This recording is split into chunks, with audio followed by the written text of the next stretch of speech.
Bismillahirrahmanirrahim. Assalamu alaikum.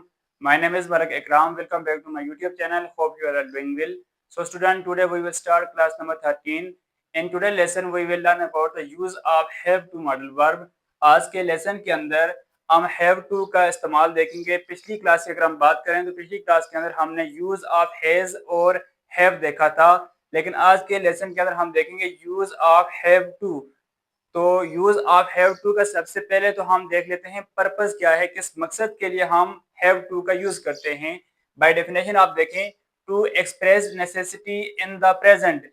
To express बयान करने के लिए, नेसेसिटी कहा जाता है जरूरत को, इन द प्रेजेंट मौजूदा वक्त में, कि मौजूदा वक्त में किसी की जरूरत को बयान करने के लिए या फिर अपनी जरूरत को बयान करने के लिए हम मौजूदा वक्त के अंदर यूज करते हैं हैव टू को। ये तो हमने देखा कि पर्पस क्या है। अब देखते हैं कि हमने उर्दू जुमले के अंदर किस तरह से पहचान करनी है, कहाँ पे हमने हैव टू का यूज करना है। अब देखें, उर्दू जुमले के आखिर में ना है, नी है, ने है या पढ़ता है, पढ़ती है, पढ़ते हैं जैसे अल्फाज आएंगे, वहां पे हम हैव टू का इस्तेमाल करेंगे। दोबारा से देख लें, ना है, नी है, ने है या पढ़ता है, पढ़ती है या पढ़ते हैं, जिस जुमले के आखिर में भी ऐसे अल्फाज आएंगे वहां पर हमने हैव टू का इस्तेमाल करना है मौजूदा वक्त में। अब एक बात और भी साथ याद रखें कि सारे सब्जेक्ट के साथ हम हैव टू का इस्तेमाल नहीं करते। कुछ सब्जेक्ट ऐसे हैं जिनके साथ हम हैव टू का इस्तेमाल करते हैं और कुछ सब्जेक्ट ऐसे हैं जिनके साथ हम हैज टू का इस्तेमाल करते हैं। तो अब हैव टू का कौन से सब्जेक्ट के साथ हम यूज करते हैं वो देख लें। I, we, you, they and plural noun. अगर हमारे पास subject I, we, you, they या प्लूरल नाउन होगा, देन इन सब्जेक्ट के साथ हम हैव टू का यूज करेंगे। ये तो हमने बताया कि कौन से सब्जेक्ट हैं जिनके साथ हमने हैव टू का यूज करना है। अब हम देखते हैं कि स्ट्रक्चर के अंदर हैव टू को हमने कौन सी जगह पे रखना है और कैसे सेंटेंस के अंदर हमने हैव टू को यूज करना है। तो पॉजिटिव अगर हम जुमले बनाएं तो पॉजिटिव जुमलों के लिए, पॉजिटिव सेंटेंसेस के लिए सबसे पहले हम सब्जेक्ट को लगाते हैं। सब्जेक्ट कहते हैं काम करने वाले को। सब्जेक्ट के बाद हम हैव टू का यूज करेंगे, then first form of verb इस्तेमाल करेंगे, देन लास्ट में हमारे पास कॉम्प्लीमेंट मीन जो भी हमारे पास वर्ड आएगा, ऑब्जेक्ट होगा, एडवर्ब, एडजेक्टिव जो भी होगा वो पुट करेंगे, सेंटेंस कंप्लीट हो जाएगा। इसी के साथ एक और इम्पॉर्टेंट बात याद रखें, अगर तो हमारे पास हैव के बाद कोई और हेल्पिंग वर्ब ना हो, देन हम हैव के फौरन बाद थर्ड फॉर्म का इस्तेमाल करते हैं। और अगर हमारे पास हैव के बाद कोई और हमारे पास हेल्पिंग वर्ब आ जाए, यानी प्रेपोजिशन हो, जो भी हो, यहाँ पे जैसे टी और टू प्रेपोजिशन है, तो उसके बाद हम फर्स्ट फॉर्म का इस्तेमाल करते हैं। हैव के, हैज के फौरन बाद थर्ड फॉर्म होगी। अगर हैव के बाद कोई प्रेपोजिशन है या कोई और हेल्पिंग वर्ब है, उसके बाद हमेशा हम फर्स्ट फॉर्म का इस्तेमाल करते हैं। अब इस स्ट्रक्चर को फॉलो करते हुए हम इन स्टेटमेंट को इंग्लिश में ट्रांसलेट करके देखते हैं। फर्स्ट स्टेटमेंट देखें, मैंने कॉलेज जाना है या मुझे कॉलेज जाना पड़ता है। दोनों सूरतों में एक ही आइडिया है, एक ही यहाँ पे सेंस ले रहा है जुमला, या ये मतलब क्या जरूरत बयान की जा रही है कि मैंने कॉलेज जाना है या हर हालत जाना ही है। अब मैं ये कहता हूँ कि मुझे कॉलेज जाना पड़ता है, ये भी मौजूदा बात के अंदर मेरी जरूरत है कि मुझे हर हालत कॉलेज जाना पड़ता है। अब हम ट्रांसलेट करते हैं। सबसे पहले हम देखते हैं कि इस स्टेटमेंट के अंदर सब्जेक्ट क्या है। तो मैं यहाँ पे कहता है subject means I have to. Second noun पे हम यहाँ पे लगाएंगे I have to. First form यहाँ पे जाना आएगा गो, आई हैव टू गो। जाना किसकी तरफ है? To college. ये टी और टू हम क्यों यूज करते हैं ये आगे जाके मैं डिटेल में बताऊंगा। फिलहाल आप ये याद रखें, जब हम किसी डायरेक्शन की बात करते हैं, सिमत की बात करते हैं, तब हम टू का वर्ड यूज करते हैं, यानी come to college, come to home, या गो टू कॉलेज या go to home. I have to go to college, मैंने कॉलेज जाना है या मुझे कॉलेज जाना पड़ता है। दोनों सूरतों में एक ही हम सेंटेंस बनाएंगे और दोनों का सेंस देगा। सेकंड देखिए, हमने सुबह जल्दी उठना है या हमें सुबह जल्दी उठना पड़ता है। यहाँ पे सब्जेक्ट हमारे पास आता है वी हैव टू। अब यहाँ पे फर्स्ट फॉर्म क्या है? उठना, गेट अप। गेट अप, सुबह जल्दी। I have to get up early in the morning, early in the morning. I have to get up early in the morning. Last statement देखिए, आपने रोजाना क्लास लेनी है या आपको रोजाना क्लास लेनी पड़ती है। यू हैव टू टेक आ सकता है यहाँ पे लेने के लिए, you have to take class daily. You have to take class daily, आपने रोजाना क्लास लेनी है या आपको रोजाना क्लास लेनी पड़ती है। ये हमारे पास पास्ट सेंटेंसेस थे जिसमें हमने हैव टू का यूज किया। अब हम कुछ नेगेटिव स्टेटमेंट बना के देखते हैं। अब ये हमारे पास हैं कुछ नेगेटिव की स्टेटमेंट हैं। सबसे पहले तो हम देख लेते हैं जो हमारे पास नेगेटिव का स्ट्रक्चर है वो क्या है, हमने किस तरह से स्ट्रक्चर को फॉलो करते हुए इन स्टेटमेंट को इंग्लिश में ट्रांसलेट करना है। तो देखें, पॉजिटिव के लिए हमारे पास था subject plus have to plus first form थी, लेकिन हमने यहाँ पे किस चीज को इंक्रीज किया, सिर्फ यहाँ पे हमने डू नॉट को ऐड किया। सब्जेक्ट के बाद हमने डू नॉट को ऐड किया तो हमारे पास ये बन गया नेगेटिव का स्ट्रक्चर। आपने सिर्फ क्या करना है, सब्जेक्ट के बाद आपने डू नॉट ऐड कर देना है, देन आपने हैव टू लगाना है, देन फर्स्ट फॉर्म आपने लगानी है, तो ये आपका स्ट्रक्चर कंप्लीट हो जाएगा। स्ट्रक्चर को फॉलो करते हुए हम इन सेंटेंसेस को, जुमलों को इंग्लिश में ट्रांसलेट करेंगे। सबसे पहले स्टेटमेंट देखें, हमने हर महीने फीस अदा नहीं करनी है। आप इसकी जगह ये भी कह सकते हैं कि मुझे हर महीने फीस अदा नहीं करनी पड़ती है। ये जरूरत को बयान कर रहा है ये जुमला कि हर महीने हमें फीस अदा नहीं करनी पड़ती है। अब स्ट्रक्चर को फॉलो करते हुए हम इसको इंग्लिश में ट्रांसलेट करेंगे। हम के लिए हमारे पास इंग्लिश में वर्ड होगा वी के बाद हमारे पास आएगा do not, we do not have to. First form यहाँ पे क्या आती है, अदा करना, we do not have to pay फी।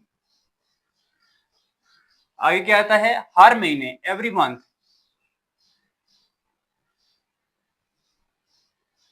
तो क्या सेंटेंस हमारे पास बना, we do not have to pay fee every month, हमने हर महीने फीस अदा नहीं करनी है या मुझे हर महीने फीस अदा नहीं करनी पड़ती है। सेकंड स्टेटमेंट देखें, उन्होंने कपड़े नहीं धोने हैं या फिर उन्हें कपड़े नहीं धोने पड़ते हैं। ये मौजूदा वक्त की बात की जा रही है, साथ नेगेटिव की यहाँ पे हमारे पास नहीं के लिए पहचान भी आई है।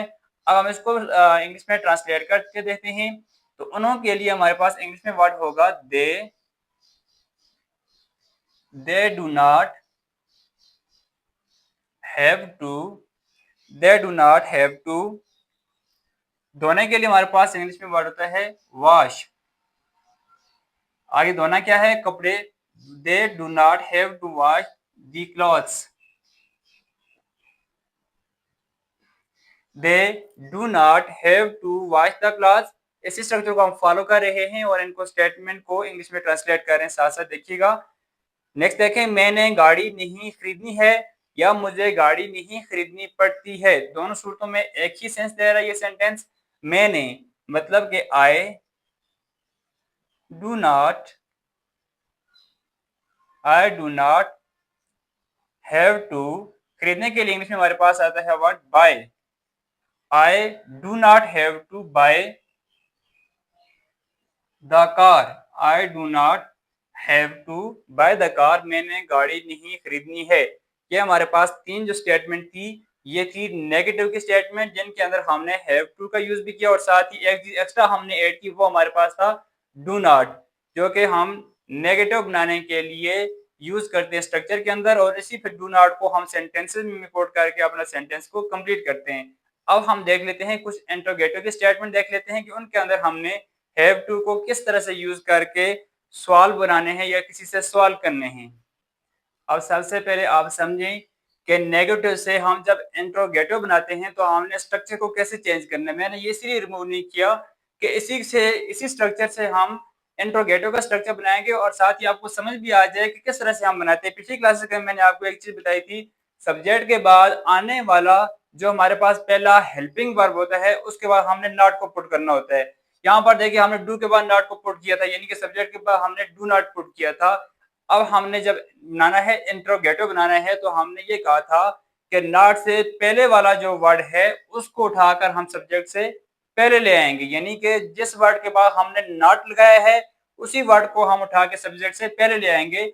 अब यहाँ पर देखिए हमने नॉट किसके बाद गया है, डू के बाद गया है, तो इस डू को उठा के हम सब्जेक्ट से पहले ले आएंगे। तो सॉरी, यहाँ पे हमारे पास क्या बनेगा, डू प्लस देन हम यहाँ पे लगाएंगे सब्जेक्ट प्लस नॉट तो खत्म हो गया क्योंकि ये हमारे पास नेगेटिव के लिए था।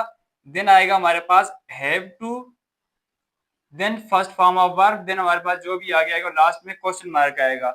यानी कि हमने नॉट से पहले डू लगाया हुआ है, यानी कि डू के बाद हमने नॉट लगाया था, तो डू को हम उठा के सब्जेक्ट से पहले ले आएंगे। Do plus subject plus have to plus first form, ये हमारे पास बन जाता है इंट्रोगेटिव की स्टेटमेंट के लिए स्ट्रक्चर बन जाता है। अब हम देखते हैं स्टेटमेंट, क्या आपने टेस्ट देना है। इस स्टेटमेंट को इसी स्ट्रक्चर को फॉलो करते हुए हम इसमें ट्रांसलेट करके देते हैं। सबसे पहले हमारे पास क्या आएगा यहाँ पे डू, अब सब्जेक्ट क्या है आप, डू यू हैव टू,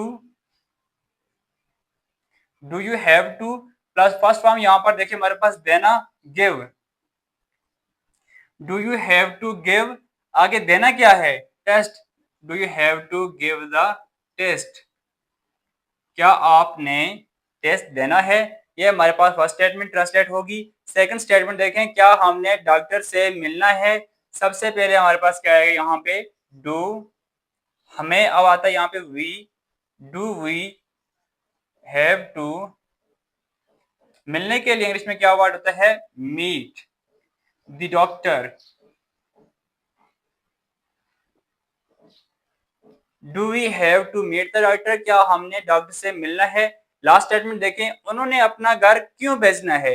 अब यहाँ पे एक इंपॉर्टेंट चीज यहाँ पे देखिए, हमने पहले तो क्या के लिए पढ़ा है, लेकिन यहाँ पे क्या डिफरेंस आया है, यहाँ पे क्यों आया है, क्यों मीन्स के WH वर्ड आएगा। अब यहाँ पे एक बात और याद रखें, जिस सेंटेंस के अंदर WH वर्ड आता है उसे हम ऊपर जो हमने स्ट्रक्चर मैन बनाया होता है मेन स्ट्रक्चर के शुरू में, यानी कि जब हमारे पास जो हमारे पास जैसे डू है, यहाँ पे कैन हो सकता है, डू हो सकता है, डेड हो सकता है, तो अगर WH वर्ड आएगा तो उसे डू, डेड या कैन से पहले WH वर्ड को पुट करेंगे। देन हमारे पास जो ऊपर स्ट्रक्चर होगा उस स्ट्रक्चर को पूरे को फॉलो करते हुए हम सेंटेंस को कंप्लीट करेंगे। अब देखें, उन्होंने अपना घर क्यों बेचना है। सबसे पहले हम इस क्यू के लिए इंग्लिश में वर्ड चूज करेंगे वाई, ये आता है हमारे पास WH वर्ड। वाई के बाद हमने फिर ऊपर स्ट्रक्चर को फॉलो करना है, वाई डू, और सब्जेक्ट क्या है उन्होंने, दे, वाई डू दे, आगे हमारे पास क्या आ गया have to, why do they have to, बेचने के लिए इंग्लिश में हमारे पास वर्ड होगा सेल, उन अपना घर, देयर हाउस, उन्होंने अपना घर क्यों बेचना है, why do they have to sell their house. ये हमारे पास स्टेटमेंट की ट्रांसलेशन थी। आपने स्ट्रक्चर को फॉलो करना है। स्ट्रक्चर को जब आप समझ लेंगे तो इस तरह की आप हजारों के हिसाब से स्टेटमेंट बना सकते हैं, कोई मुश्किल बात नहीं है। जस्ट आपने बी अटेंटिव या तो लेक्चर को सुने, साथ ही इन जो मैं स्ट्रक्चर बता रहा हूँ इनको साथ नोट डाउन करें और स्ट्रक्चर को फॉलो करते हुए खुद से स्टेटमेंट बनाएं, खुद से उर्दू में स्टेटमेंट बनाएं, फिर उसकी पहचान करें। पहचान करने के बाद इन स्ट्रक्चर को फॉलो करें और सेम इस स्ट्रक्चर के मुताबिक आप उसको इंग्लिश में ट्रांसलेट कर सकते हैं। वोकैबुलरी वर्ड देते हैं, मुश्किल नहीं है। जिस चीज की आपको समझ नहीं आती आप गूगल से भी जो है वोकैबुलरी वर्ड्स के मीनिंग वहां से ले सकते हैं या किसी भी डिक्शनरी से भी आप ले सकते हैं।